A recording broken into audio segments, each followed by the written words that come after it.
Hey everybody, this is Rydo in the new expansion to Hearthstone, Saviors of Uldum. At least that's how I've been pronouncing it. I assume it's not Uldum.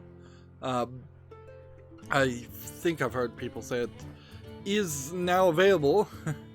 When launching Hearthstone today, for the first time, as far as I can ever recall, we got a full pop-up ad that was promoting this expansion, and you had to click an X in the top right corner before you could even launch the game. So feels like they might be getting a little desperate for your money in this microtransaction game run by Activision Blizzard, who is losing talent fast and falling apart at the seams, it seems like. I guess that's one way to start this video, at least. I've put out reveal videos on my channel, so we've looked at every single card. The question will really just come down to a couple of key phrases I haven't actually seen play. Like, I'm not exactly sure how Reborn works, and any of these legendary quest cards are going to be understandable until we actually own them. It's interesting that they're giving us the legendary quest. It says accept this quest and venture into Uldum. It would be nice if they gave us all 9 of the hero class quest cards, but clearly that's not the case. And we've got some extra things we need to do, so even though I stream every Monday, Wednesday, and Friday, I think we may end up having to play extra either tomorrow or after this. Now, this expansion is early. You really can't argue that it isn't, because I'm at 4,255 gold playing free to play, and the only way I'm even going to be able to get 50 packs is the fact that I several weeks ago decided to just stop opening packs that were being given for free. So Tavern Brawl packs and just special reward packs. It's also early, fair enough to say, because the Delarian heist here still is not finished by me. They did not give me enough time or enough motivation, mostly motivation, to want to go in here and try and beat the final chapter. Not the final chapter, actually it's the second chapter I haven't finished on normal. And I've never had enough motivation to ever want to do any of these solo expansions on heroic. And we can see there's a single player element here too that's coming soon, and if it's like the Delarian heist, that's going to be a single player element that comes out 2 to 3 weeks after this expansion happens and cost more gold. So I'm going to be rather gold poor. In fact, I might have a major trouble unlocking this single player expansion if this comes out in 2 weeks or so and it wants 700 gold and I spend all of the gold right now. My only hope at that point would be that these epic quests that are going to give you card packs eventually get replaced with an epic quest that gives you a lot of gold. I can get rid of this overpowered though and re-roll that while I'm there. So let's do the shopping trip first. The best value was re-added about a year ago, so even if you bought the best value before, you can buy it a second time. I'm not sure if you can buy it a third time, fourth time, fifth time. This is the latest expansion, and it doesn't seem like with this latest expansion we've lost any of the other expansions into Wild. What they have nicely turned away from is they haven't introduced a new hero replacement skin, which were pretty useless, in quite a while now. So I can't buy 50, I don't have enough gold, and I'm not going to spend real money. So 42 is the maximum I can get. 42, and we'll do that. Now I have the European and Asian account, so we'll probably be able to buy about 42 on that too. What are we looking for though? Quest cards. There's one legendary and one quest card for each of them. So if we go in here into crafting mode, you really don't have to click include uncraftable at this point because the expansion is out, and then just filter to Uldum. We're looking for these kind of quest cards, and there will be something like this, at least the Enlightened. Half of these are League of Explorer heroes, and half of these are the enemies that they seem to be fighting, which seem to be ancient Egyptian themed. Most of the other cards are uninteresting to say the least. This is the one we got for free. I'm not sure if everybody's going to get Corrupt the Waters for free, or if that's just everybody's going to get one random one. We'll see what happens in the European and Asian account. As far as neutral cards, not really looking for a lot here.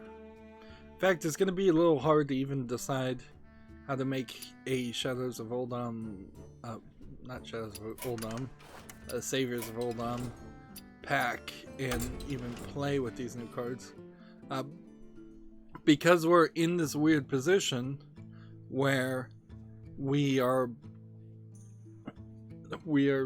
potentially,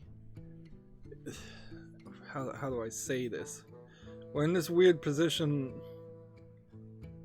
where it's been so short a time since the last time there was an expansion. I've already used hsreplay.net's software website to suggest good, successful top tier meta decks.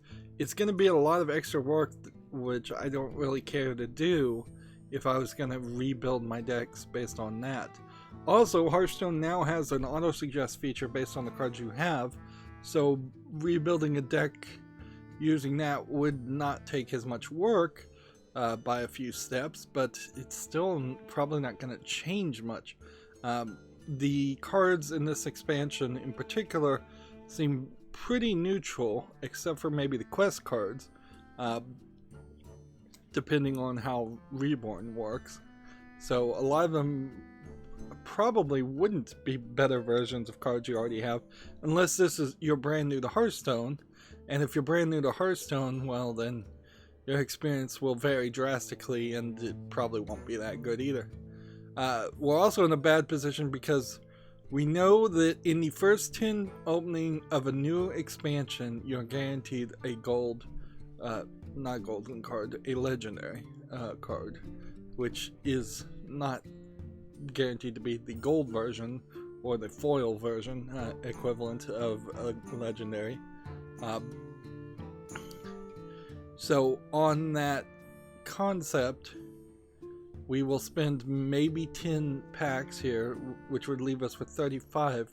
After that original 10 packs, whenever I get a legendary, there is a pity timer that starts happening. They could be up to 50 more packs before you get your next legendary. Now, I've never really been that unlucky. I've been unlucky certainly to go on close to 30 or 40 packs before I got a legendary. But I'm going to be in a weird position here, and I don't think the pity timers work over the other kinds of cards. So to keep this interesting, since this is how I'm going to do card pack openings now, is just I'm not going to open any card packs.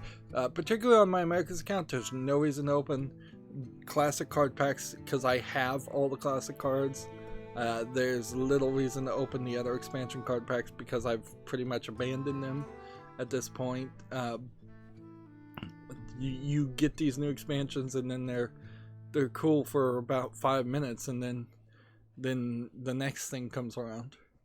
So my theory here is we'll open this until we get a legendary, and then we'll open one of everything else, and then we'll try to open some more until we get a legendary.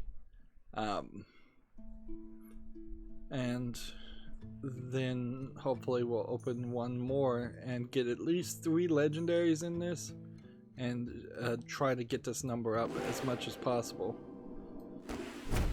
Now if I got like a golden legendary right now, that would be great, but that's not realistic.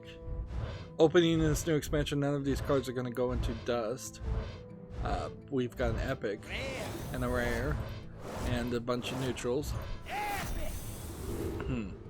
A lot of the cards in the expansion are replacing things that just went into wild, and more wild has just been proven as an excuse for them to get rid of old cards and replace them with slightly different or exact clones of what was already there.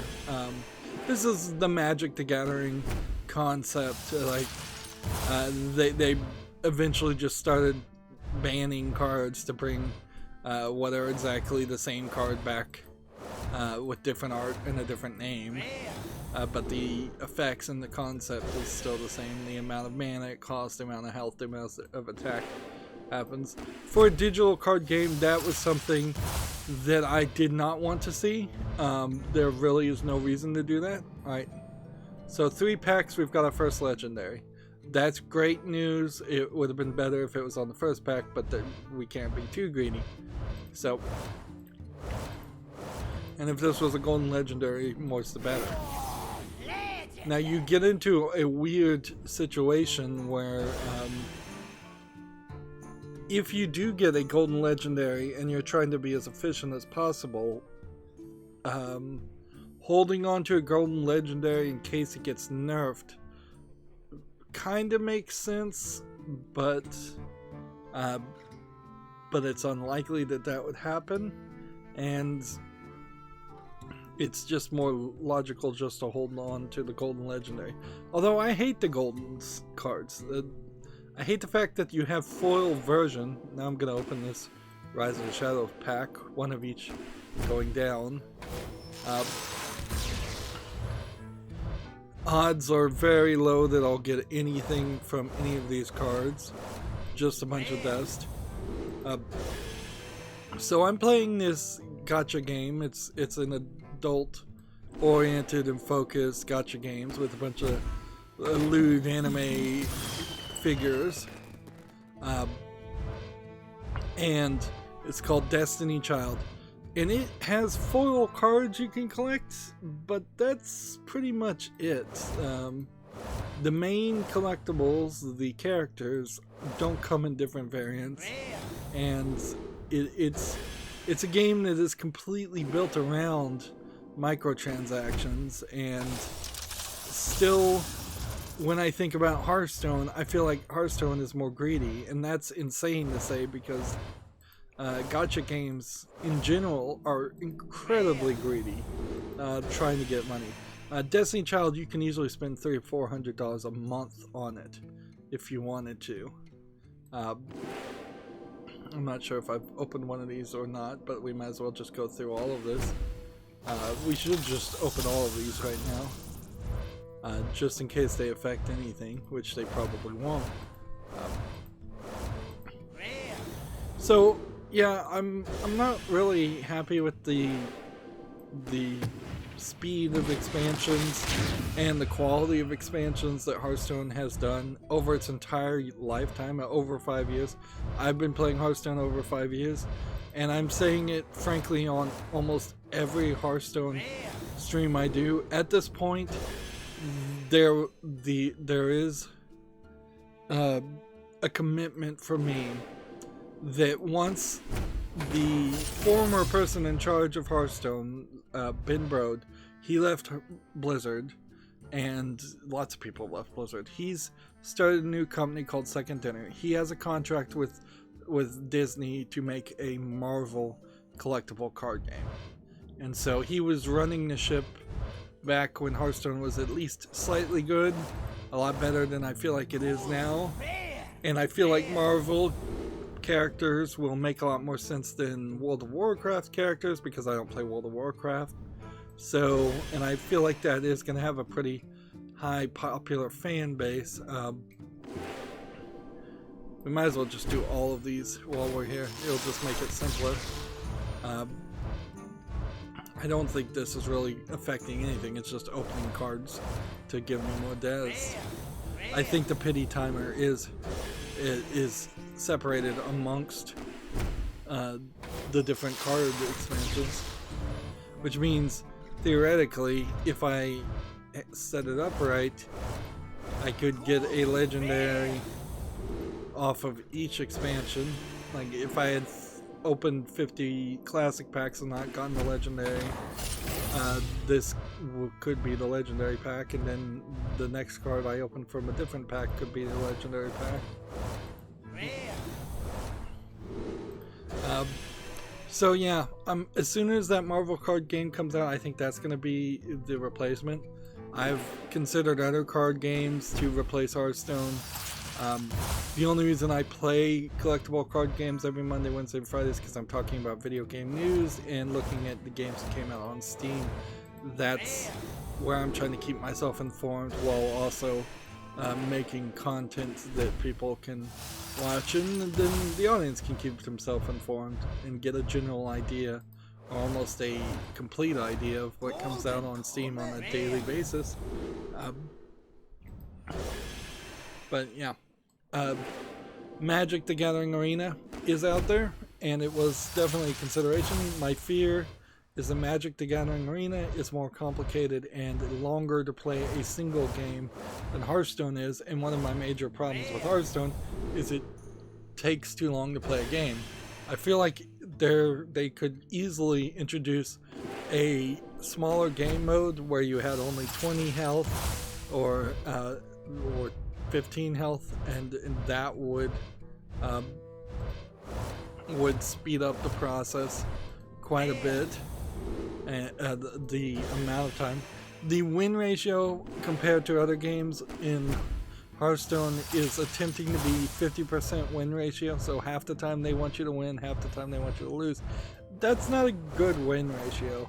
Most single player experiences, you're talking 98%, 90%, 100% win ratios. There's plenty of single player games I've played where I've died never, or I've died because of a bug, so it really is never. Here's an epic. It'd be nice if we saw more epics too. The balancing on the cards, whether a card is a rare or a common or an epic or legendary, is pretty bad in Hearthstone too. Things are given the tier of being epic for no really good reason. It's just because they want more cards to feel more valuable than others and the cost more dust. If they got rid of the common group of cards and made all rares common and all commons common, and then made all epics rare and then all legendaries epics, the cost would be considerably less in dust to have a complete set, which is something that a free-to-player should be able to reasonably do. Like right now, even opening 50 packs, I should have close to all the cards in the expansion. It's reasonable that would happen. One would assume that if you opened 50 packs of any other cards expansion, you would be close, very, very close to having a complete set. Maybe that isn't really true for Magic either, but it should be. Like, I think Pokemon, the card game, has entire sets like that, where you're effectively buying 50 packs that gives you one card of the entire expansion. And that's really where I think digital card games should be closer to, is it should be this new player-friendly thing that anybody can jump in and anybody can have a complete collection very quickly, and that just does not happen with Hearthstone. Instead, you would be thoroughly trounced as a new player in Hearthstone, since this has been going so long, by people that have cards that you just have no chance of getting unless you pull out your parents' credit card and spend hundreds, if not possibly thousands of dollars to catch up. And I know the things going into Wild were supposed to fix that, but that it really doesn't. And since Hearthstone in particular doesn't care about wild cards, then the question becomes, why not give all wild cards away for very cheap or very free to new players and old players alike? If they came out tomorrow and said, we're just going to give a complete collection of all the wild cards to everybody, and that means if you're an old player, you're going to get duplicates and you can turn that into dust, and if you're a new player, that means you have a complete collection in general. People would be super excited by that and super happy by that, and more people would play in Wild, but they don't care about Wild, so they wouldn't do that. Instead, they want to push the new expansions. Well, with the new expansions not even being that interesting. I would also argue that the expansions in Magic the Gathering, at least, are significant. Here we've got another epic. So far, we're approaching 25 remaining. We've not gotten a lot. I've had much better pulls in the past. 2 epics and 1 legendary is not as much as you would like. Meanwhile, I've gotten about 4 of these fishmongers.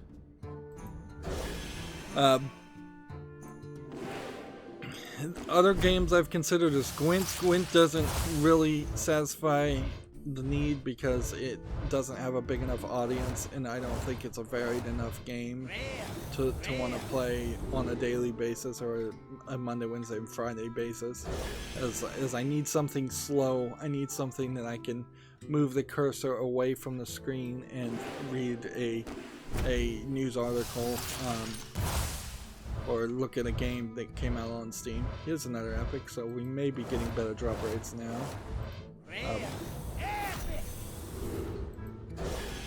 I think Cyberpunk 2077 might have a card game, but I don't think that would sell very well. I've thought about Yu-Gi-Oh! Yu-Gi-Oh! Is an interesting game. It sometimes satisfies and fixes the problem of the games being too long, and it's a more interesting game to me as a player because it has random elements, but I know professional esports players don't like that. That being said, I don't think pandering to esports players is the way to go for a collectible card game. Like the feeling I get when I think about League of Legends or Dota, or anything that is heavily esports focused, is it's really not, those games are not really approachable to me. I don't want to play League of Legends or Dota, even if I was going to watch other people play it.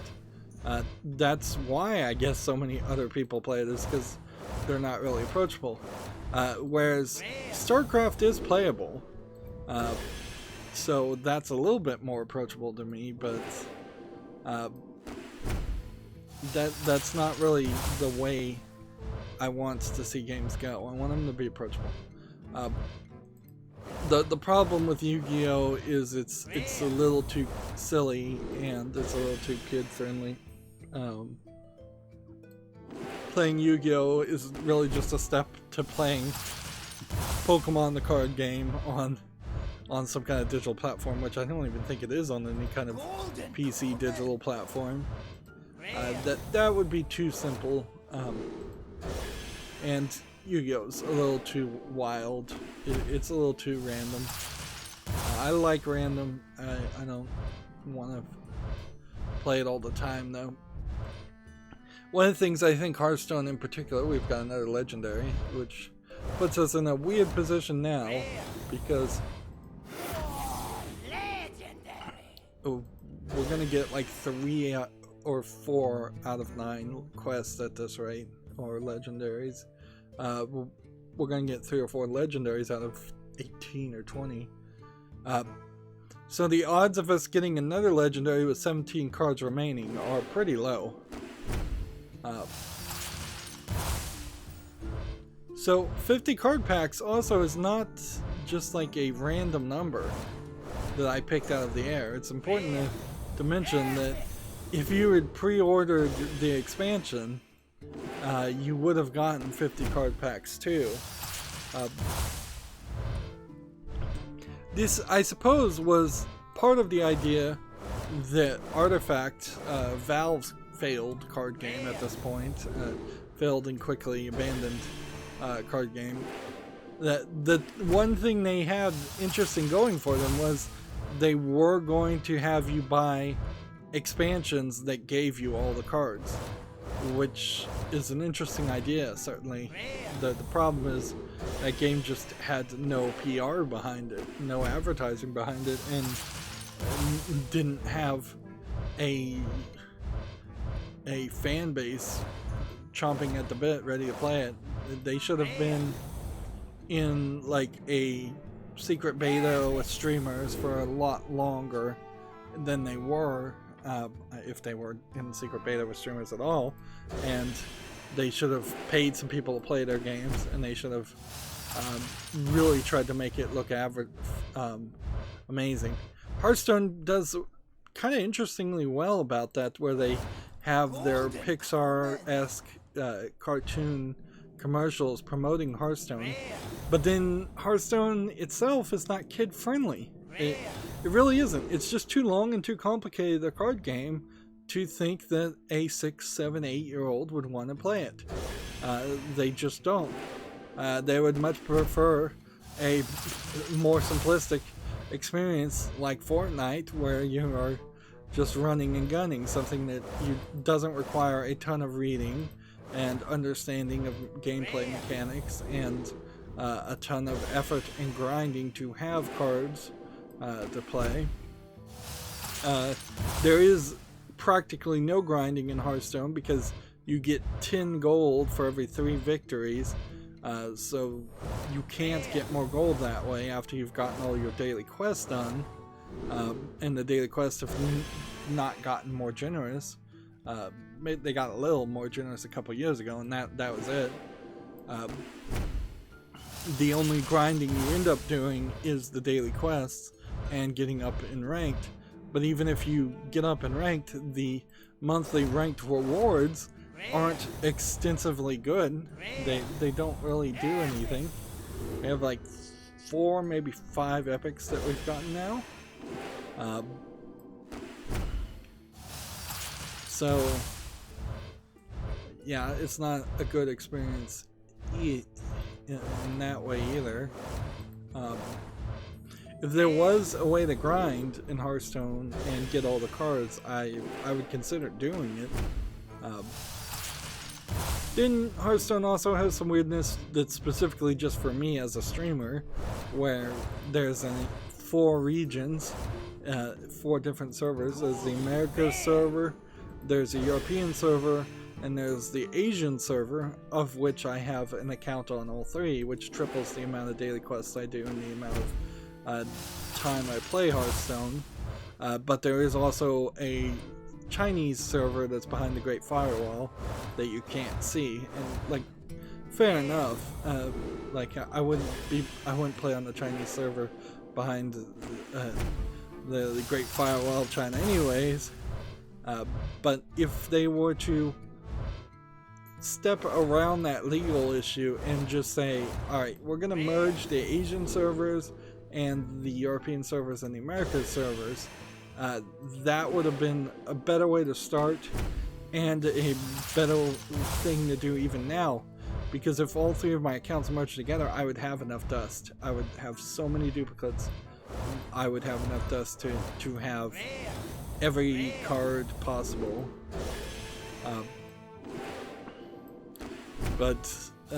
Which is really where I should be. I've been playing this game over 5 years now. I should be at the end of life, late game experience, and I'm not.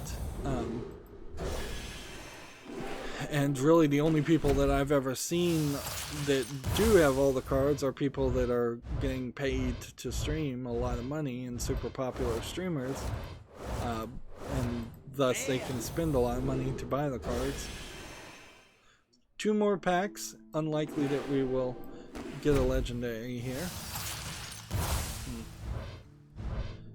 The other thing I'd like to see changed, and these are all my general thoughts on Hearthstone, is it would be nice if there was a way to draw earlier, or if there was a way to win earlier when your opponent or you runs out of cards. I think the best solution I've found is if a player runs out of cards, then a coin gets flipped, and if it's heads, you win. If it's tails, your opponent wins. I think that is a better solution than just taking fatigue, because fatigue draws out a game particularly long. Like, you would have already played probably close to 30 turns before your opponent fatigues to take even 1 damage, and then the next time it'll fatigue to take 2 damage, and then the next time your opponent draws, it'll take fatigue to take 3 damage. So it is compounding damage, but it's still so slow that it's probably the 4th, 5th, 6th turn before your opponent has taken enough damage to lose because they ran out of cards. So you're playing potentially 36, 40 turns in a game where all they've done is match you for beat and played every single card they can, or drawn every single card they can. If there was a risk to that, where it's like every time you draw, a coin flips and it's either you lose or you win, maybe you need a 3-sided dice or a 3-sided coin where it says, or maybe even a 4-sided dice, where it says, like, if it lands on 1, you win. If it lands on 2, your opponent wins. If it lands on 3, it's a draw. And if it lands on 4, you continue the game. Even something like that would be better than what we have with the fatigue system, which just lets the game go on and on and on. Of course, you could also fix the length of games in general just by having the number of health points be variable. Create a secondary tier league of quick games where the player has only 10 health, or each player has only 10 health, or each player only has 20 health. Well, we've still got card packs to open, so let's keep on going. Just because we're done on the Americas account does not mean we are done in total. So here's the deal. We come into crafting mode and we disenchant the duplicates. I got 17 extra rare cards and 108 extra common cards. Extra meaning because you can have 2 commons, you had a 3rd, 4th, or 5th common, or because you can have 2 rares, you had a 3rd, 4th, or 5th, etc. rare. We did not get any extra epic cards, which you can have 2 epics in your deck too, and we did not get any extra legendary cards where you can only have 1. The fact that you can only have 1 legendary and you can have 2 of epics, rares, and commons again makes the argument that they really should just get rid of the common tier and make everything a rare, because you really don't need 4 tiers here. There are definitely systems they built into Hearthstone just to make it feel more like a collectible game than they ever really embraced or needed. Alright. So, the way to do this, I suppose, would be, let's just filter by Uldum and just take a comparison look. So we've got for Druid the quest card, which is nice. We've got 2 of this. We missed this epic card. We've got 2 of this. We've got 2 of those. We only have 1 of these. We missed this card, missed this. You know what, let's just talk about things we didn't get. So there's 3 out of 10 cards for Druid we didn't get. On Hunter, we've missed this. And I can disenchant this gold and get a little bit more dust if I want. Now the odds, though, that I'm going to be able to craft some extra cards with dust, they're a little high, but not super high.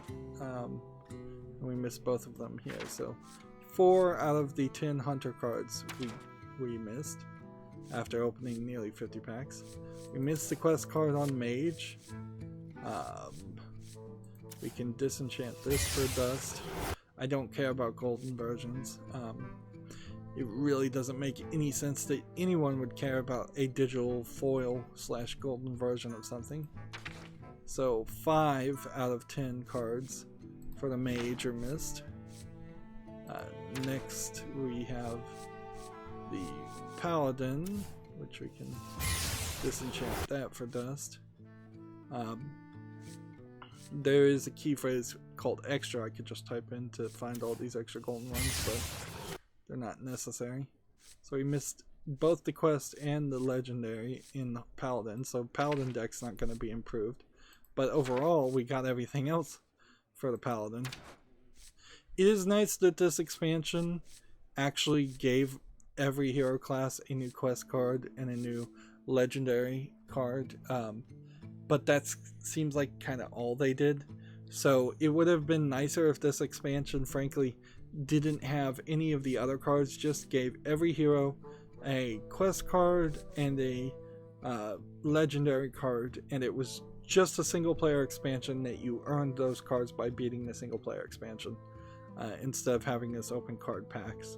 If Hearthstone ever gave any of the players a break and just let them play for 6 months where they could earn and grind out gold, it would be appreciated.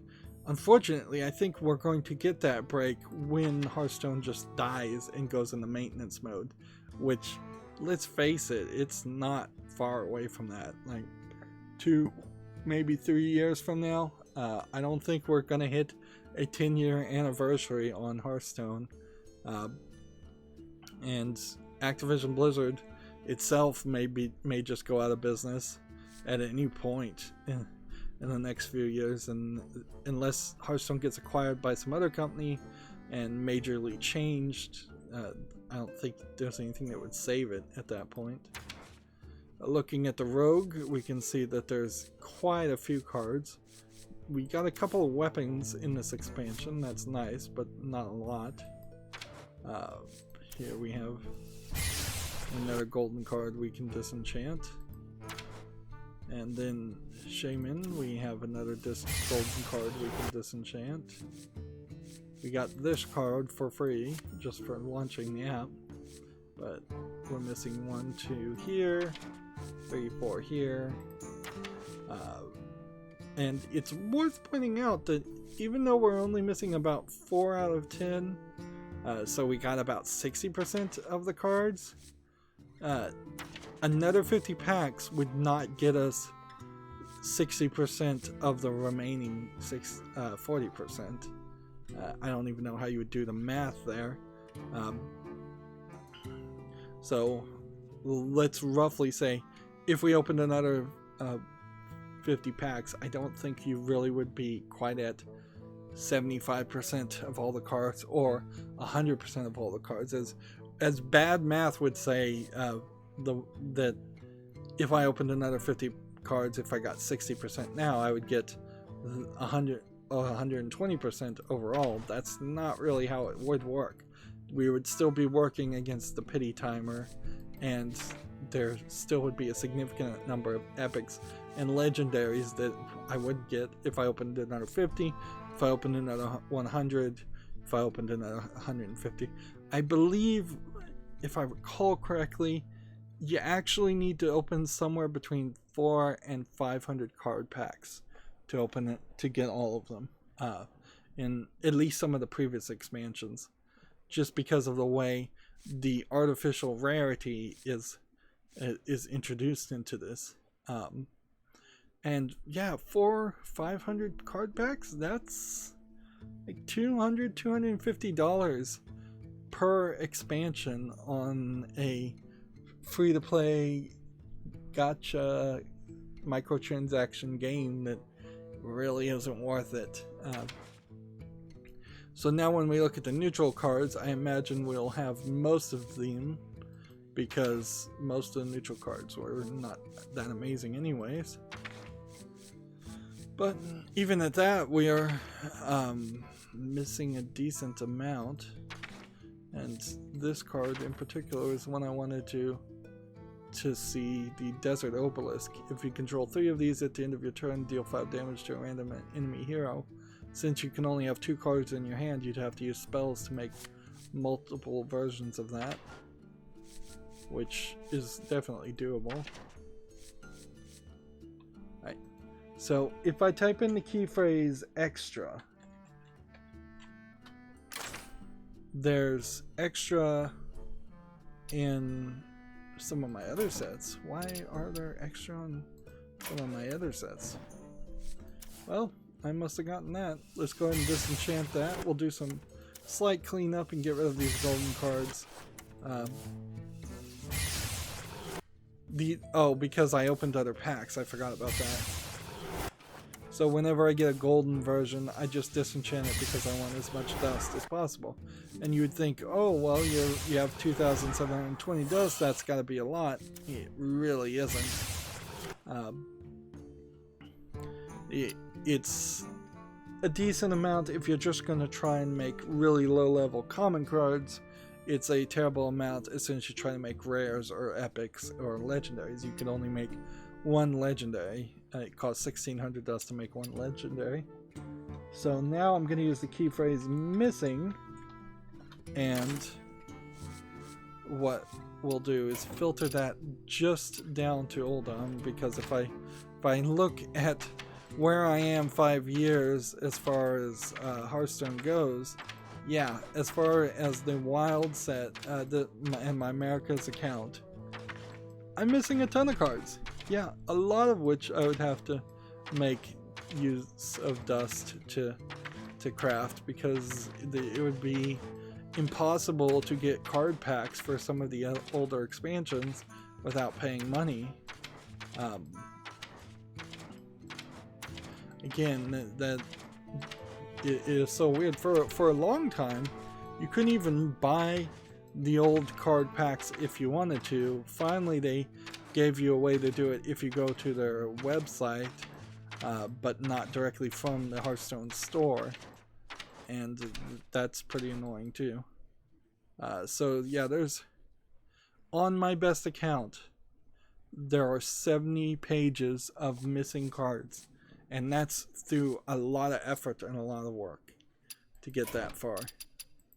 I guess in fairness, if we use the key phrase missing just on standard cards that can be played in standard, it's only 36. So there's I'm doing better than most by far. Alright, so we should start with missing, and let's see, common. So I'll add the second key phrase of that. That way we have a nice diversified deck, and we should start here with the neutral cards because they can be used by anybody. So we need 2 copies of everything, otherwise it'll still be missing. This is a weird card because it summons these 1/1 desert hares, and no other card in the expansion does that.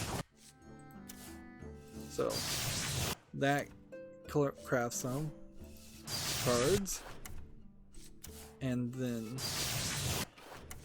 by the time we are done here, we will have a complete common card collection in the new expansion.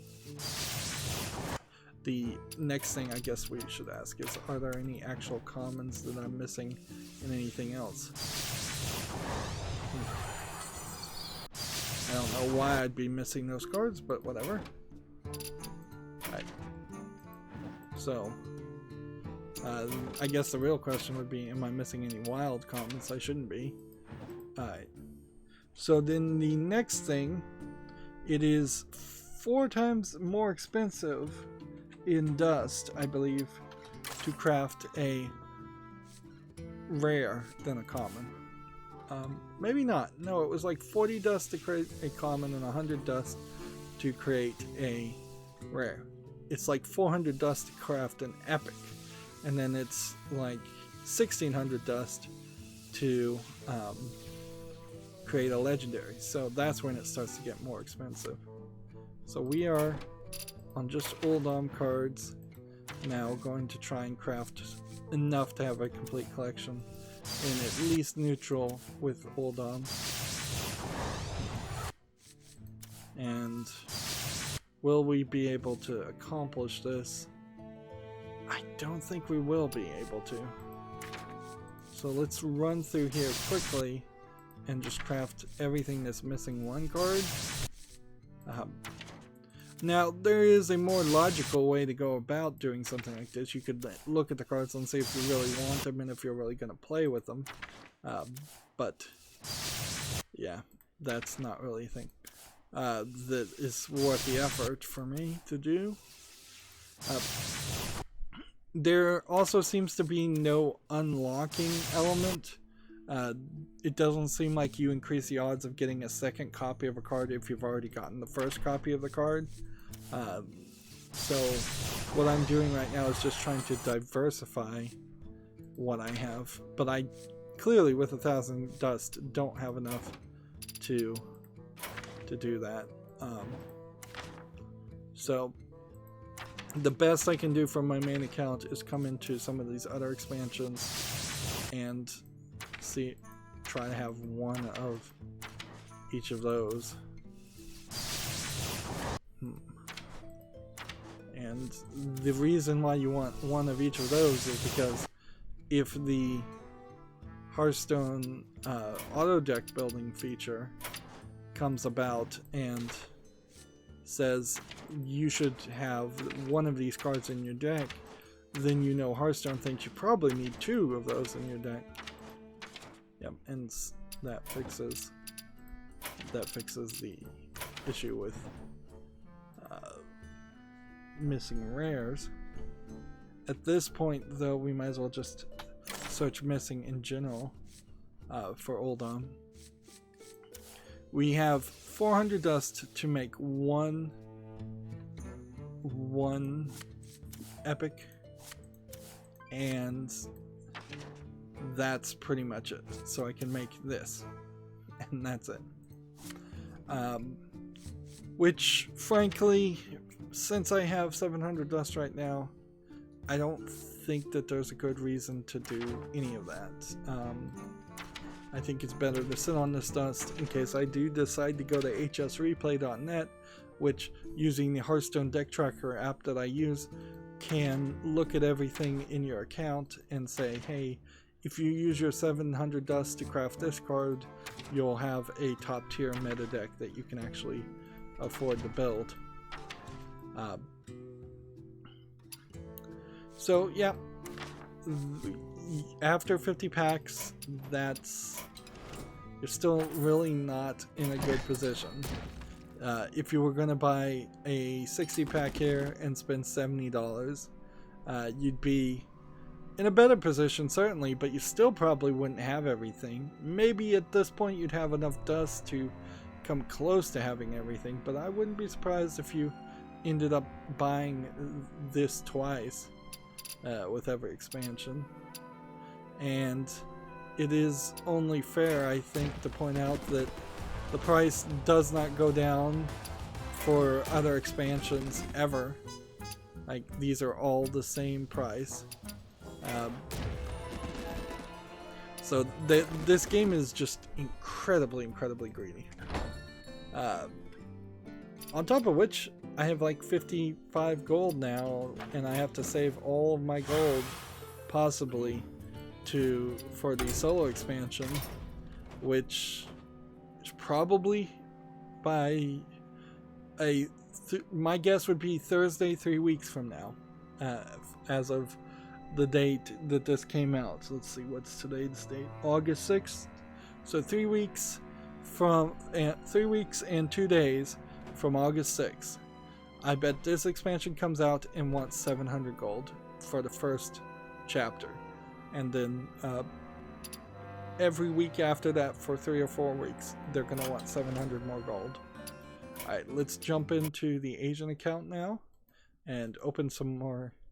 Well, not the Asian account, we'll go to the European account. It's a weird order. It starts in the Americas account and then I guess moves east towards the European account, then moves further east to the Asian account. Welcome to the But take note, that's not alphabetical. Maybe it's chronological in the order that things were implemented, but it doesn't really make any sense otherwise. So in the European account, we got a legendary quest, but it was the priest legendary quests versus the, I believe, shaman legendary quest we got before. So we'll get a little diversity there.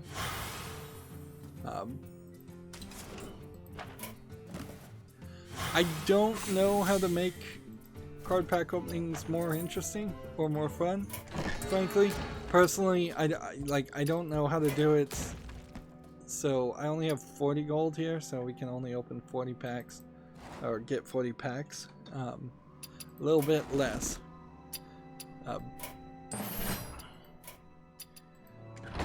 I don't know what you would do here to do it. There is something that certainly could be happening, though. While people are playing Hearthstone, there's enough room on a PC version over here and over here for somebody to potentially be opening card packs while they're playing the game themselves. Or even virtually opening card packs, playing some kind of like slot machine type game that sometimes will give you gold or card packs. That would be really nice and speed up the experience for people who are waiting for your opponent to play, which often takes a very long time in Hearthstone because a lot of time people just lose connection or go AFK away from the keyboard, and they're hoping you just get frustrated and quit so they'll get an easy victory, because again the win ratio is so low in this, and you have these daily quests that say you have to achieve victories, and it's like, oh man, I have definitely played for 5 hours and struggled to get victories. I haven't played for 5 hours and never gotten any victories, but I have struggled to get 3 victories or 5 victories, which the highest daily quest I think you can get is 5 victories. Let's start. Same idea. We're gonna open the new expansion until we get a gold, and then we're gonna open the other expansions in the vain hope that that might add to our pity counter and increase our chances of a second or a third legendary. I keep calling legendaries gold because the gem in the legendary is gold, which only confuses the issues more.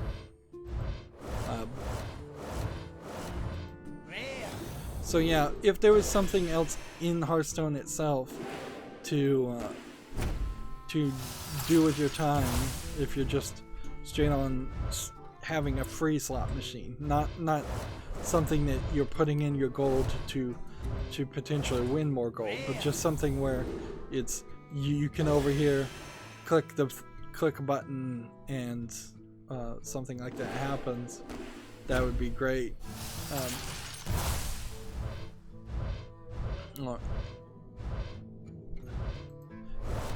And yeah, but that still wouldn't really solve the main problems of Hearthstone. The main problems of Hearthstone is it's just too slow and too hard to win. That what they would be better to do is frankly just put in a lot more fake bots. Like, there are bots, whether run by Activision Blizzard or run by other people, there are bots definitely that play Hearthstone to let the opponent win. cheater bots, basically. I think Activision Blizzard should just embrace that. Put in some bots that will play against you with a decent AI so that it feels like you're playing against another player, but then they're actually secretly working for you to increase your win ratio. Because if you, every 5th game for every single player, just had a bot that absolutely would not defeat you unless you played incredibly stupidly, then you could easily increase the win ratio for everybody and make the game feel more fun and more entertaining.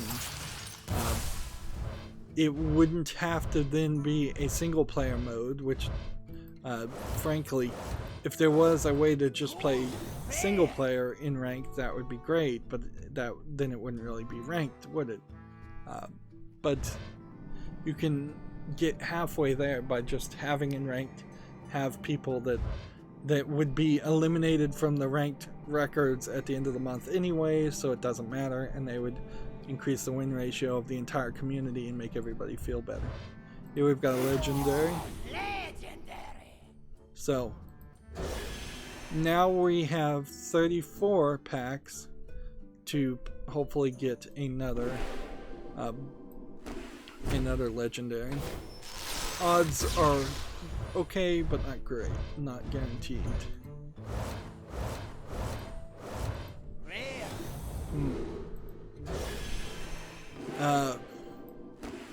On the other hand, I think also you could probably improve Hearthstone really nicely if you just said, give me $100 and we'll give you all the cards. If it were a more honest option, maybe not the option for everybody, but just a more honest option that says, day one, I want it all pack, that would be nice. Now, as a small-time YouTuber who's not making any money really on any of this, or not really not making any money on this at all, spending $100 every expansion is still not a realistic, smart expenditure, but it certainly would be nicer. It would feel a lot nicer. I'm a little OCD, so I have that OCD complete the collection mentality, that Pokemon gotta catch 'em all mentality. I think that's something a lot of people have been tricked into indulging in since Pokemon in particular came out. But so a easy option to do that would be nice, but you don't get any guarantee. I could easily spend $100 on this and still be short a couple of cards. Here we've got a legendary in the Rise of the Shadows expansion. Your next spell this turn cast twice. That's a really good legendary card. While at the moment.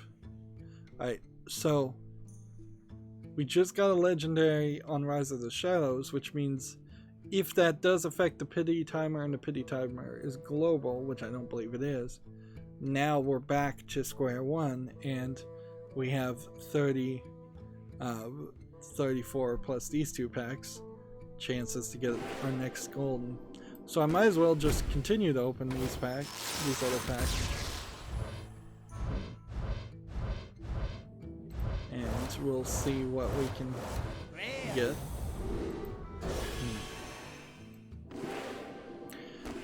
Getting these old packs also doesn't really interest me in any way.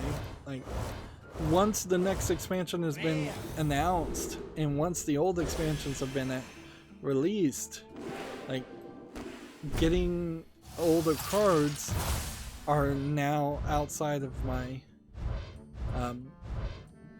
my vision, my purview. It's just like, it's not something I care about at all, and that becomes a problem too, that they haven't really fixed in any way. there are a lot of kinds of gameplay and servers that should exist in Hearthstone. There should be a way to just play people with classic cards if you're in wild, like a wild classic only style of gameplay. There's no way to set that up at all. There should be a way to just play the Rise of the Shadow cards with classic, and there's no way to set that up. On rare occasions you might get a tavern brawl that is somewhat like what I'm describing, but not really.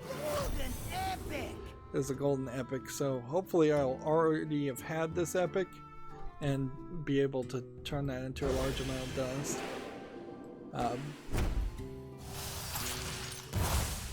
So the idea of classic servers have been introduced to World of Warcraft. We kind of need classic servers at this point for Hearthstone, and I don't know how to do that.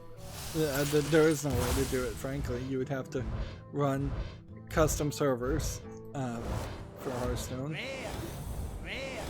I think it's necessary to point out two things on the adult side of Hearthstone. Like, Hearthstone has most recently crossed the line in censoring its old card artwork, which is a waste of resources, to say the least, to have artists redraw and change the name of cards like the Succubus, which was completely changed into a totally different card, and then have that digitally retroactively change all the cards that everybody had. Hearthstone has always been a rather family-friendly game with its visuals and its names. Magic the Gathering is by far not as family-friendly with its art. It is targeting a more mature audience, whereas Pokemon, the card game, is not family-friendly, I would argue, for the opposite reason, because an adult would not really be interested in looking at the art or the names of the characters in Pokemon, the card game, because Pokemon is just a kid show. It's kid-friendly only, not family-friendly, if one could make that difference. So that, like, is a smack in the face to artistic expression and free speech in general. When you have an artist create something, it got approved, and then changed later once it's out in the public. And like, once an artist shows his art, the theory is it belongs to the world at that point. His ability to rewrite, re-edit, then mostly stops. You don't want a J.K. Rowling situation where they're constantly trying to rewrite or add more to the Harry Potter series, or change the Harry Potter series. So that's part of the problem. The other thing is, if you want really not family friendly, I will mention, I don't have a link or anything, but there is a mod out there that specifically changes the artwork to be very lewd artwork of the style of sheer clothing and potential topless characters, which definitely would put Hearthstone in a different light, and I would, if I was just playing this game myself and not streaming it to YouTube and having to follow YouTube's family-friendly policies, I'd probably install that mod just because it would catch my attention more. And honestly, from the screenshots I saw, it's better art. The art in Hearthstone, to get off of that topic, is not highlighted well at all. And that's very strange, because that kind of was a major focus on Magic the Gathering. There's no way to ever, like, right-click on a card in the collection menu and see the art, or hover over a card while playing it and see the art. It's never, you can never get it full screen. You can never actually look at it. So you just get what you can see. And particularly since I'm playing this game on a TV that's 10 feet away from me. It's about a 32-inch TV. It's a big TV. But because of that, and because I'm playing it at 1080p resolution, everything looks really small. Like, my eyesight's not getting any better with age or anything either. So when I look at something like this, I can kind of tell it's like a mummy, but that's kind of it. I really don't know what this is. It looks like it's two goblins, but the rocks or grass in the background, I can't really see that. Whereas if there was any way whatsoever for that high quality art to be in a art book mode, an art viewer mode, it would be very appreciated. They do mention the artist in collection mode, but they don't make a big deal about it. They also don't make a way for you to hear what the cards' sound effects are, which there are certainly some cards out there that make annoying sound effects when you play them. Particularly there's a horn in the hunter class that makes a very annoying loud horn sound every time it's played. It'd be nice to hear the sound effects and go, oh, that's the card I hate to hear, let's not play that card. Or even better, be able to just checkbox and say, I don't want that sound effect to play. But that would be very specific. And so there's features that 5 years into this game they could have been added, but then there's also just a lack of focus and a lack of interest.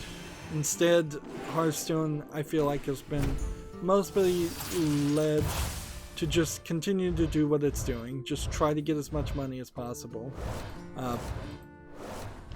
I would argue at this point it feels like Overwatch is a lot like that too, whereas I thought Overwatch was going to maintain a lot more popularity and attempt to constantly add to itself and add more characters and add more gameplay modes. It feels like production definitely slowed down. For a game like this that's like a live service game, I guess this technically is a live service game,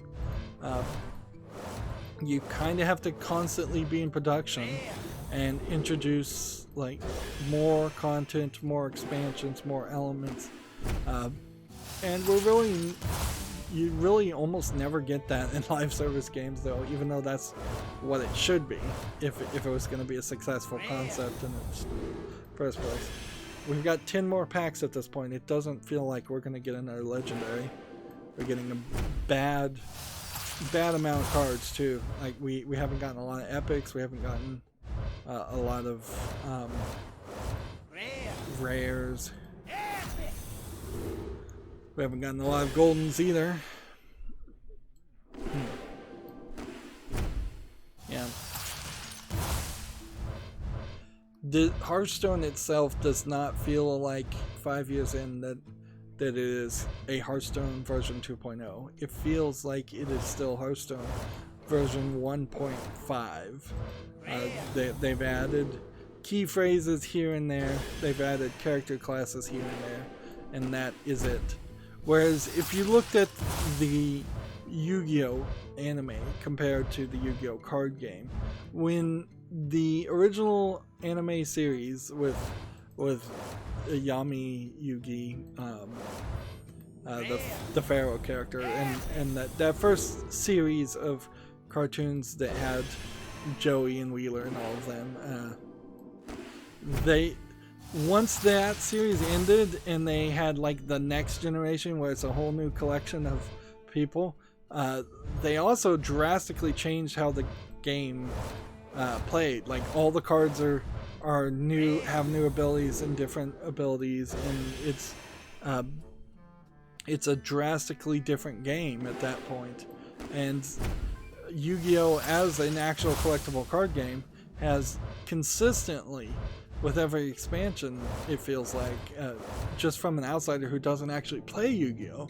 It looks like every expansion introduces amazing, crazy new concepts.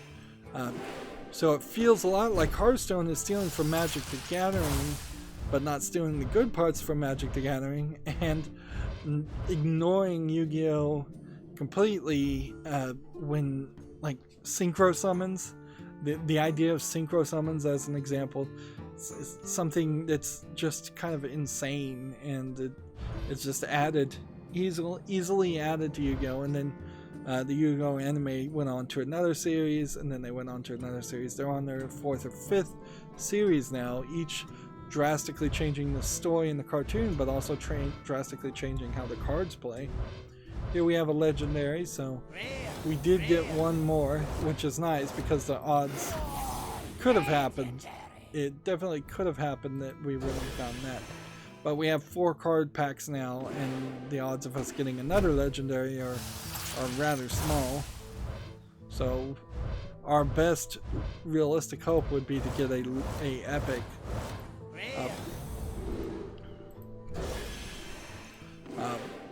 So you kind of have these two situations in Hearthstone where the old cards are put into wild. They're not replaced with anything that is new or interesting. And a lot of times they are replaced with weaker cards. The entire series of the card game of Hearthstone has just been nerfed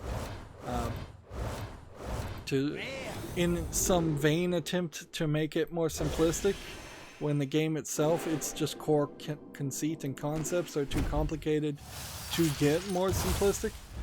Card games in general shouldn't get more simplistic. They should get more complicated, they should get crazier. And that's not helping new players, I know, but I mean, what can you really do with that, though?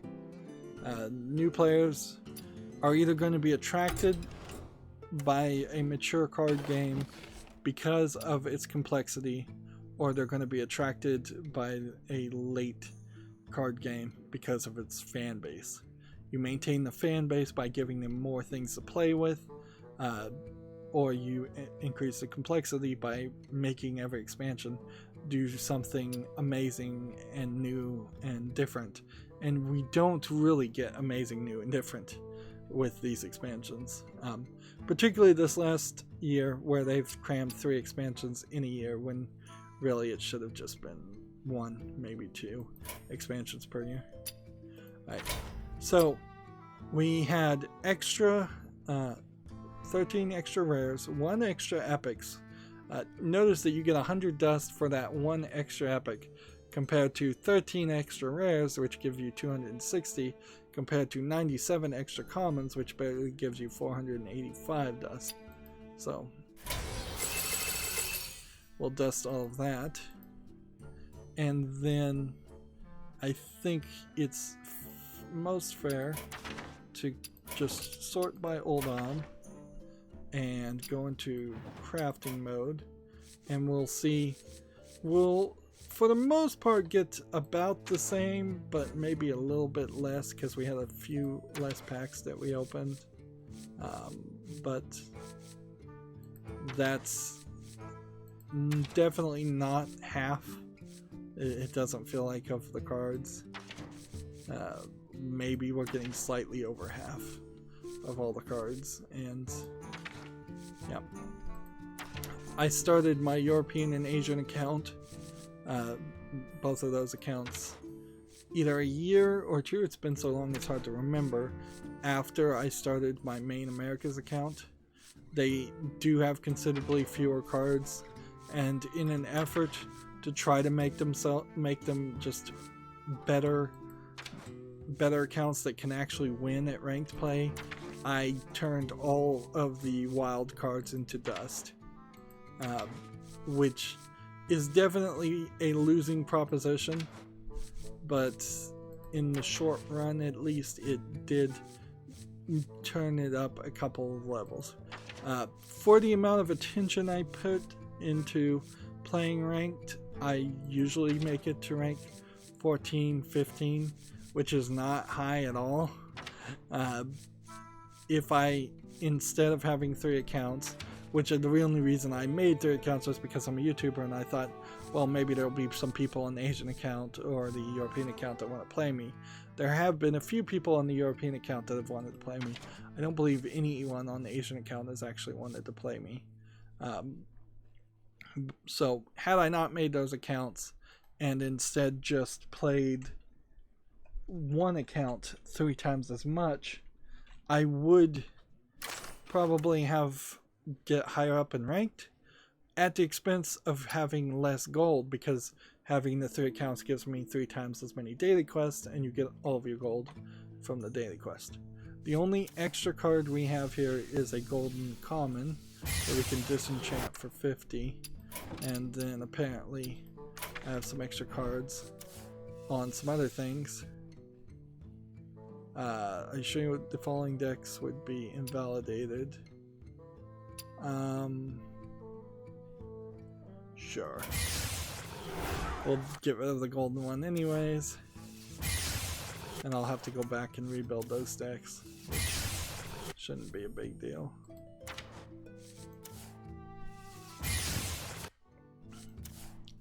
I think I pretty much have everything.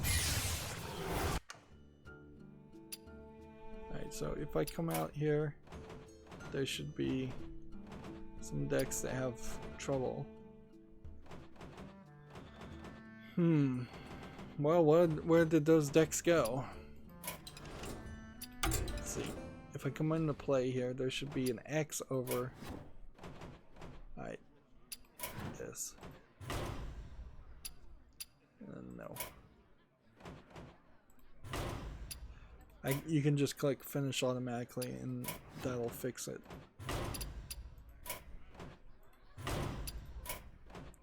Now I have no idea what it just put in those decks, but whatever. It's not going to drastically change the experience.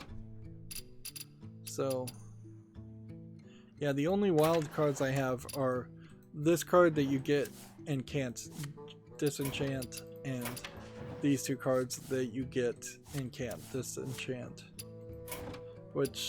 And I guess these cards that are in the Hall of Fame, so I could disenchant them.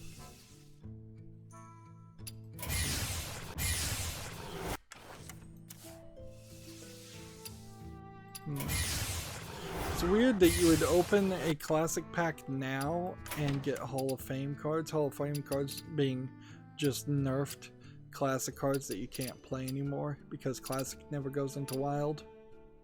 Right now. So if we look at missing common,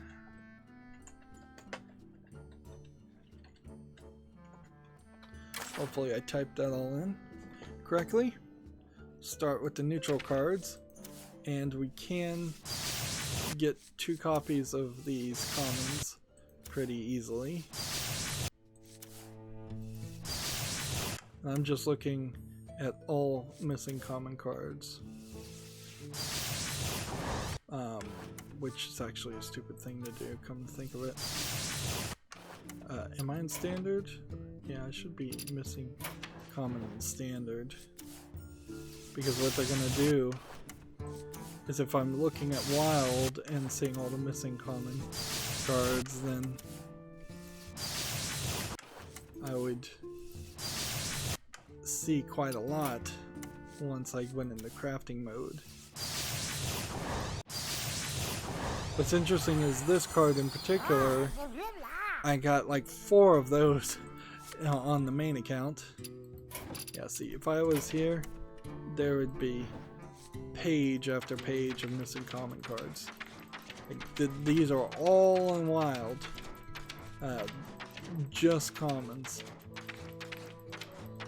It's 60 pages of cards that you cannot play really at all. So they really have just thrown out everything. Like all their work for 5 years. All that effort gets thrown out just in an effort to be more to basically screw people out of money. That's the main goal here.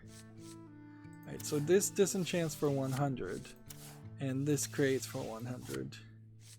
So we have 1720 dust. Can we really get... We can probably get one of everything, and that's probably all we can do. So yeah, and we'll have to leave it at that and then just move over to the Asian account. And we'll have a little bit of dust, but not a lot. So it makes visually no sense to want to hold on to the golden cards, because unless you have enough golden cards to make a full deck of 30 cards, you're just gonna have one card that looks better than all the others.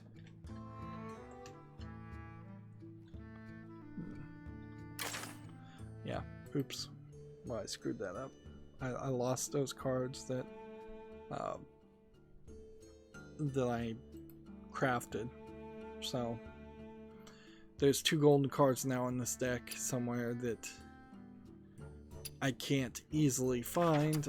I guess the best way I could do it is if I went like this and then quickly went through here and then did that.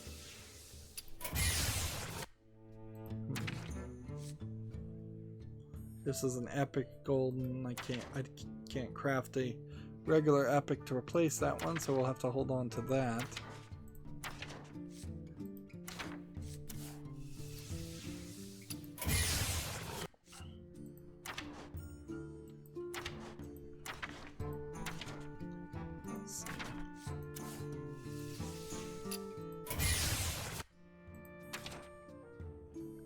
I think I got them all. Yeah.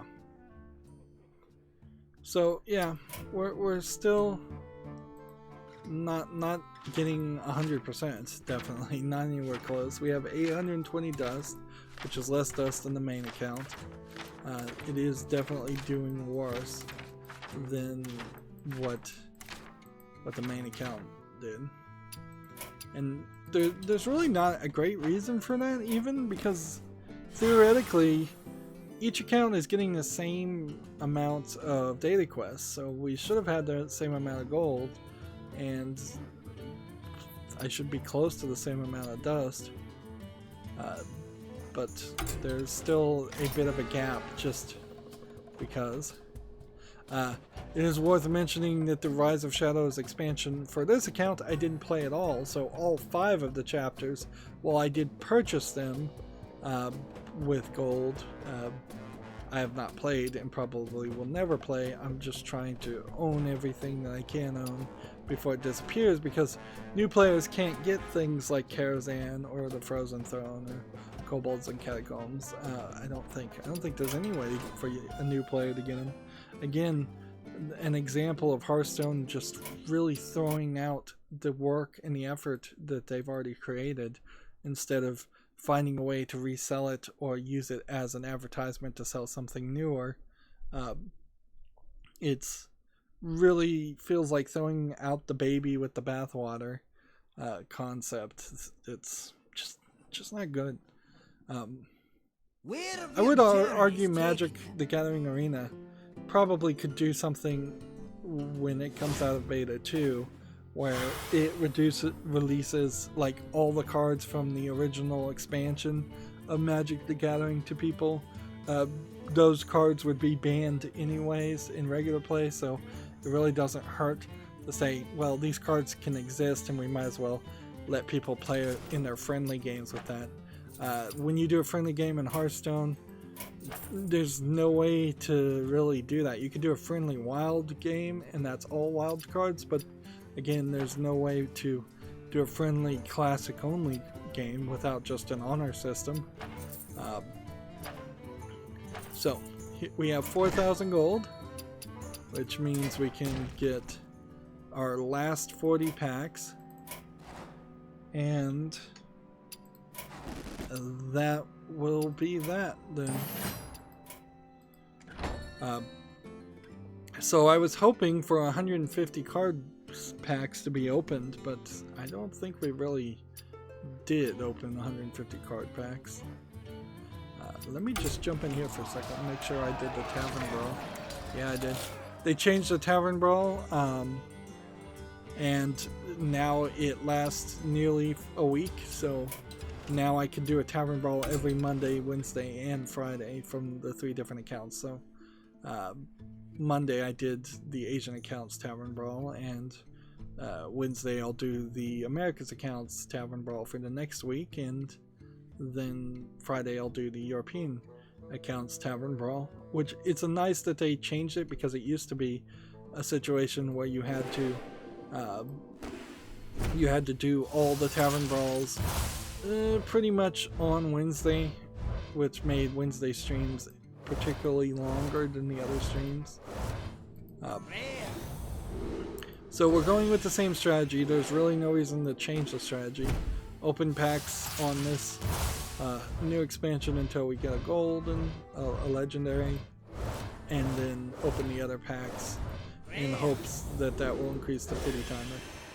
The Asian account is inexplicably slightly better position than the European account, but only slightly better. So we got our legendary. By the way, there was a legendary we already got when I launched into this. I just launched into the Asian account earlier before I started streaming, because I was making sure the expansion had come out for all 3 regions, and I didn't want to start streaming and then realize, oh, actually the expansion isn't out yet. I also started pretty late here. If I was smart and not an insomniac who has terrible sleep patterns, I would have woken up at 10 in the morning, Eastern or Pacific time, and seen if the expansion was available there.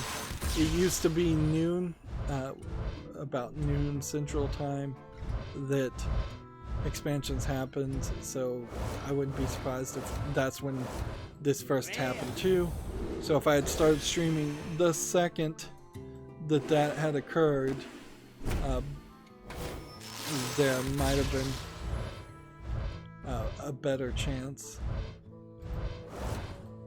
I suppose it is worth mentioning that the Rise of the Shadow cards would be our second best deck to get cards in, because the second oldest deck is going to get put in wild a lot slower than the oldest deck is. Here we have a legendary. I have like 1 card pack for this, and it gave me a legendary. Nice. Transform into one of Loki's or Lottie's 4 dinosaur forms.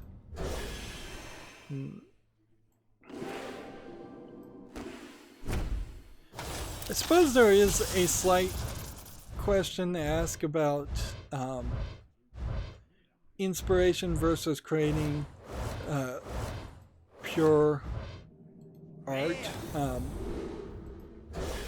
All art is inspired by something else, but you definitely see in Hearthstone that the entire themes, the entire characters, the entire stories are made from Warcraft characters, and a decent amount of the Warcraft stuff is just copied from other stories and artists.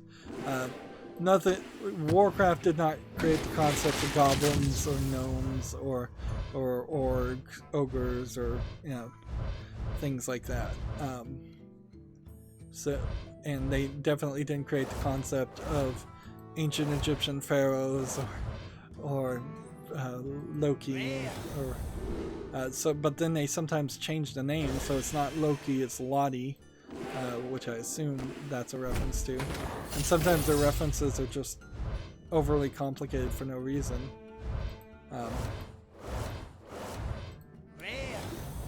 Whereas I think the story for the Planeswalkers and all that was added to Magic the Gathering is definitely a writer trying to tell its own story and not just steal a lot of concepts.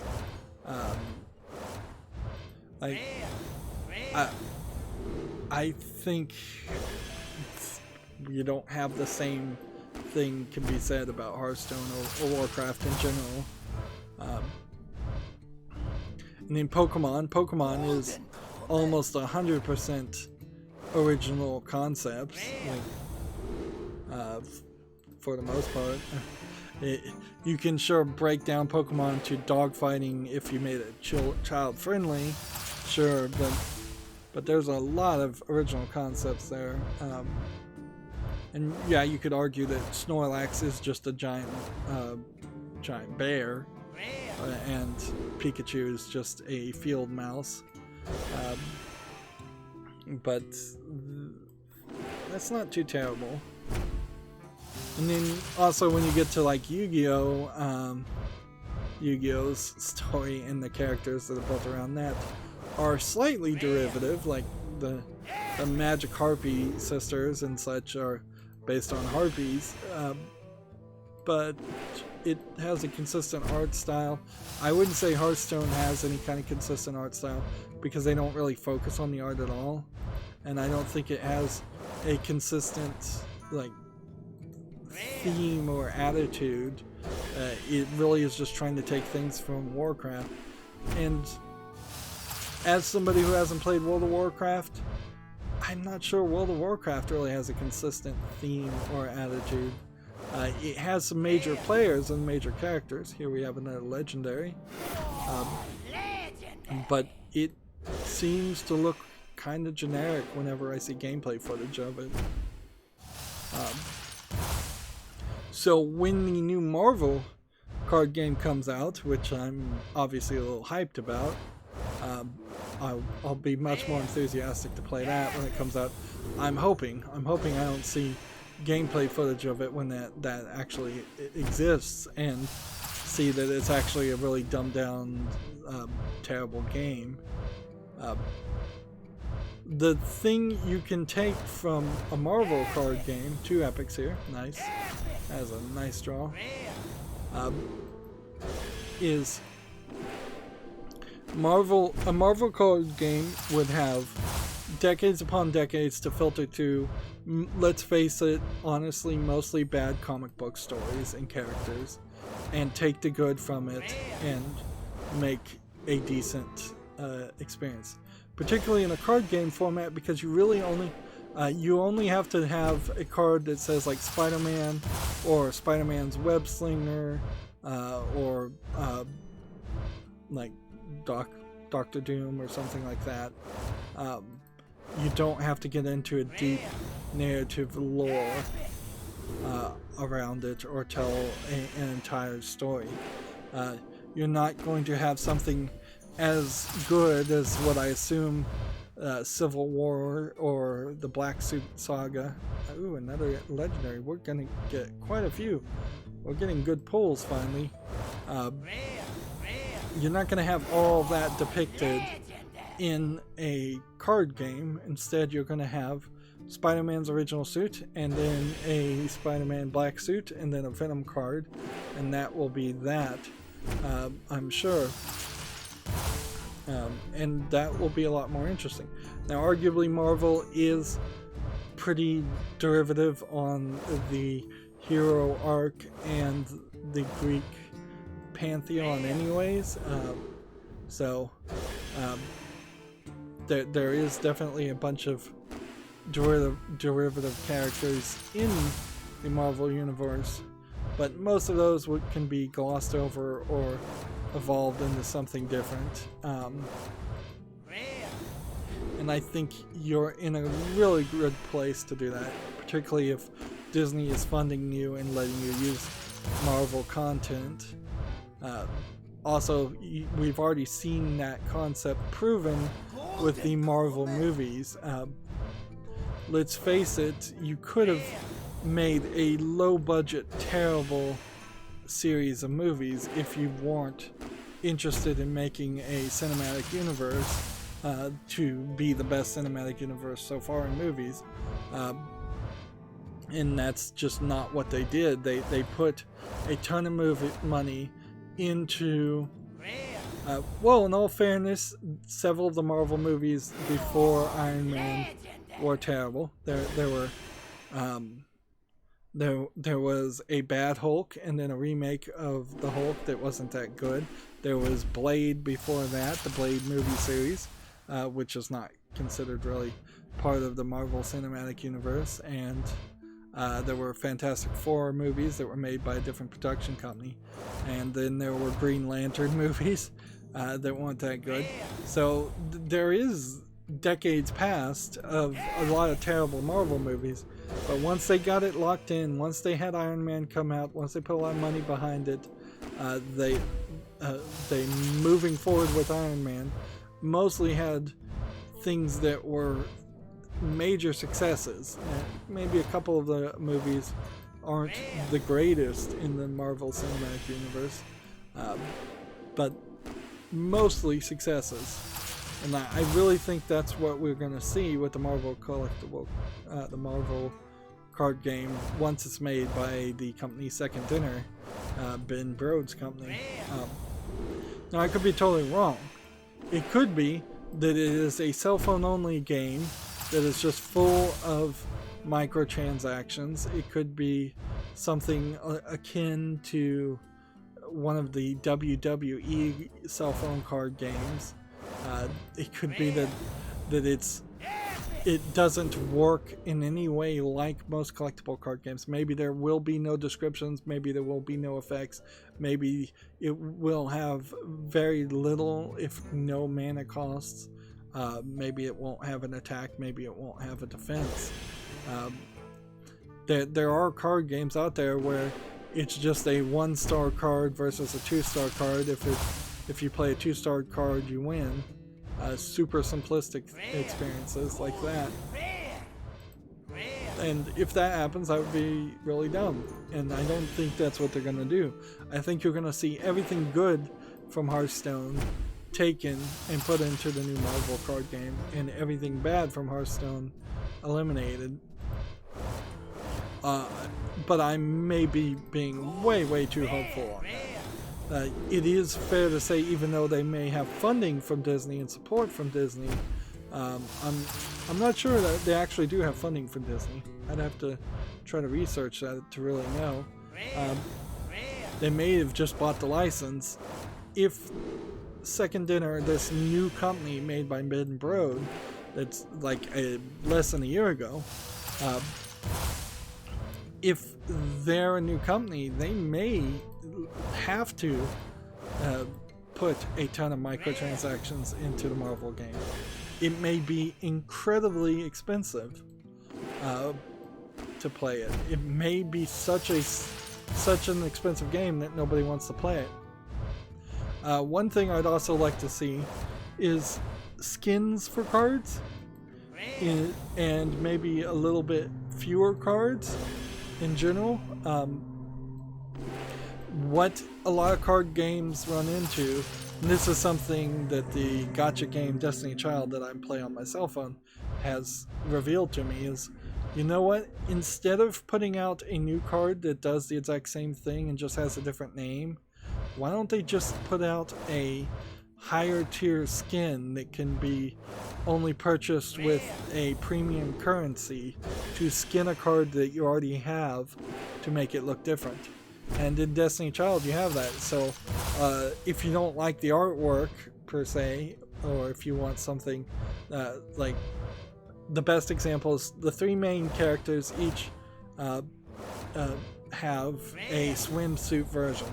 So if you want the swimsuit version skin, you then purchase that skin with a premium currency and just apply it to the cards you already have. It doesn't in any way affect how they play. It just affects the way they look. And that would be I hate to use the phrase, only visual purchase type DLC, but it would be. It would be a way that if you want to support the creators or you just want to waste your money, you could do it without affecting the game for anybody else. The other thing about skins is, of course, it's a way to show off and show off to your opponents that, oh, I purchased this skin because I like to show off this card. And that's one of the things that Destiny Child makes really nice too, is you have a team of five characters that you're fighting with, so you know those characters. Those are your, for lack of a better term, waifus. Those are your characters, your chosen few. So you want to show them off in the best light that you choose. Whereas in Hearthstone, because you have a deck of 30 cards, there's no special card in there that you love or want to play all the time. And when in like the Yu-Gi-Oh anime, where the Kuribo card in particular, Yu-Gi-Oh was always playing Kuribo. He was always playing something around Kuribo that made it way more powerful. I think Kuribo is the name of the little sheep card. It isn't until like much later in the series that he starts having the ancient Egyptian god cards. But even when he does get the ancient Egyptian god cards, he's like, this is an important card to me. This is a card that means something. And every card in his deck was something that was important to him, something that was highlighted and shown and interesting. Whereas when I'm playing Hearthstone, people will play cards and I'll just go, what happened? I don't even know. I wasn't paying enough attention. So there definitely are significant amount of cards in Hearthstone that I cannot possibly care about. And perhaps that is just a need for each game to for the game to announce its cards better. Like when you play Mermy, it should probably say Mermy. Say it out loud so people know what the card is instead of just playing a sound effect. Things like a running commentary that was auto-generated would be rather nice. That's what the Yu-Gi-Oh cartoon did. Is I played a trap card face down. It's explaining to you what's going on. I played Jar of Greed. It gets explained a ridiculous amount of times in a Yu-Gi-Oh card game. But there's definitely never an instance when Pot of Greed, I believe is what it's called. Yeah, not Jar of Greed. Like, every time that card is played, you know Pot of Greed was just played. Whereas if I'm not really paying attention in Hearthstone and something happens, I'll just hear a sound effect and I'll wonder what was that sound effect. But a lot of times, even if you hear a sound effect, it's not giving you any information. So I don't know, maybe there should be a commentator mode option, or a like I'm blind option. Yeah, unlike several other card games, Hearthstone would be pretty impossible to play if you were blind. There's no screen reader or anything like that. Here we've got another legendary, so I think we've done pretty well here in this pack. We've got a golden legendary, which we'll just have to live with that, because there's no reason to turn it into dust. It'll turn into 1600 dust, and then I would just have to craft the other thing. Unless I was going to go with a more aggressive strategy here and turn the legendaries into dust so that I can make more commons or rares or epics. Yeah, the odds of me getting another epic or legendary in the next two packs are extremely low. But we got a good draw. Hey, we did get an epic. Dare I hope for another epic or legendary. So yeah, we've got a little bit more work to do and then we'll be done with this stream. I say it every stream, so I might as well, just for consistency's sake, say that I don't really understand why people like watching the card pack openings, but I do definitely understand as a YouTube content creator not wasting my time not making content, so it makes sense for me to stream things even if I'm just doing basically busy work. And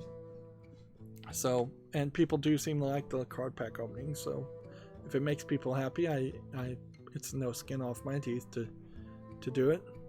We got 20 extra rares and 91 extra commons. So as we come out of crafting mode, let's see, center this down to Uldum and go into crafting mode. We're mostly trying to see here how many of these we got. Seems like we got almost everything in Hunter. Here's the one, if we disenchanted it in the 1600, it would cost 1600 to craft it regular. And if this card ever gets nerfed, it's better just to have this card in golden form, so I'll just leave that in golden form. This one can be disenchanted right now. Let's see. Yep. We could disenchant this again and craft this. I don't really have a good reason to do that right now. No.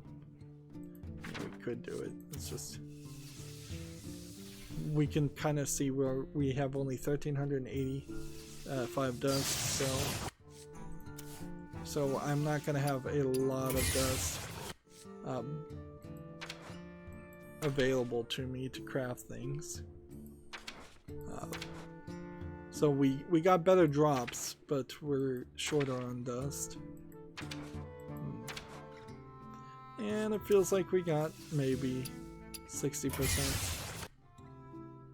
Maybe 60% of what we could have gotten in this, 50 card pack opening expansion. Apparently I had 2 of these.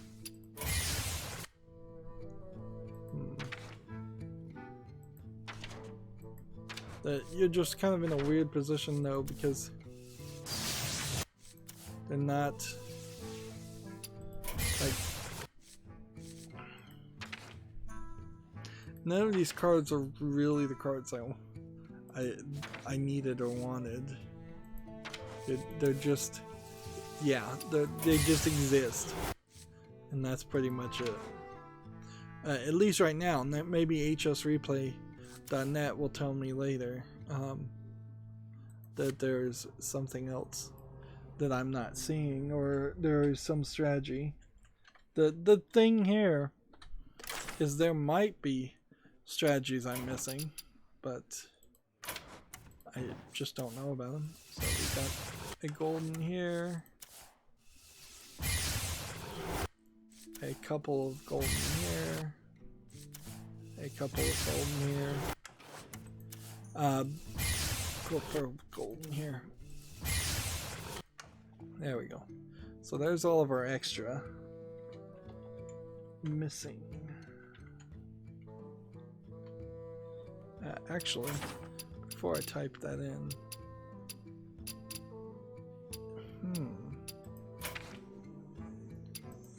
why am I like crafting mode? Why are these coming up? Alright. Let's get out of crafting mode.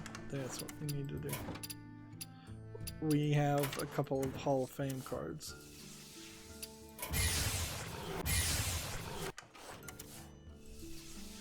So again, these Hall of Fame cards were given in the classic packs. And then the only other classics we have are 3 cards that are crafted. Alright. So next we should use the key phrase missing and common, those 2 key phrases together, and then go into Uldum specifically, and then go into crafting, and let's get, with 2,700 dust, enough of these to have at least a complete collection of common cards.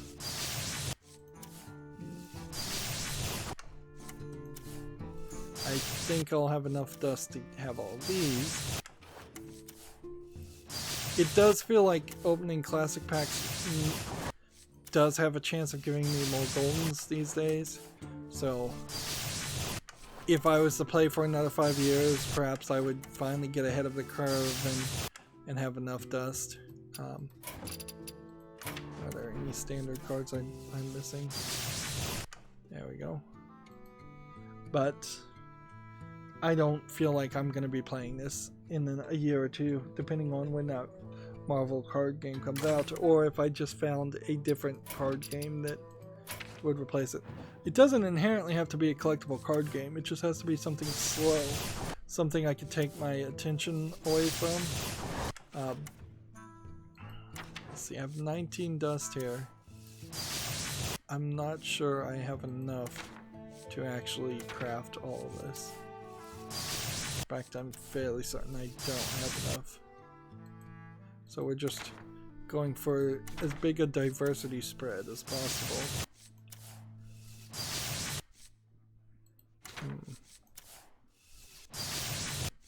Again, I don't think this unlocks or increases the chance of getting a second copy of that card. I don't think there's strategies in any way that complicated. Yeah, so that's as far as I can go. I have 1,000 dust extra in case there's one very specific card I'm looking for. And we are just going to be left with a lot of epics and legendaries, and as much as it is with all the rest of them. 11 pages. See if there's actually any missing like rares in standard in general. I'm looking at standard cards and I'm missing rares. Yeah, there's an incredible amount of rares that I'm missing from other expansions on the European and Asian account. 11 pages in total of just things I don't have. But all I can really do right now is focus on the newest expansion and hope that some of the things that I'm missing are in the older expansions, which will go to wild pretty fast. And then we could check this. I do have all 5 chapters in this account also purchased but not played. And I imagine that's exactly the case that will happen for the Asian account and European accounts for Saviors of Uldum. If you want to hear what I thought about the cards, those videos are out. There's an all neutral cards revealed, all druid cards revealed, a whole series of them. Mostly the cards felt good, slightly moving up the power curve, but not by a lot. They felt fine. There were some interesting cards, but they were the legendary cards and the quest cards, and until I can actually play the quest cards and see how that works, who knows if those cards are worth playing or not. I'll be back on Wednesday streaming regular Hearthstone. That's going to be it for the stream. As always, I ask you to like, share, subscribe, comment, and watch every second of my videos. If you want a friend or follow me on any social media sites, there's a whole bunch of links down below in the description box. And if you want to support me even further, there's a link to Patreon, or you can friend me on Steam and gift me a game off my wishlist. Thank you for watching. Have a good evening.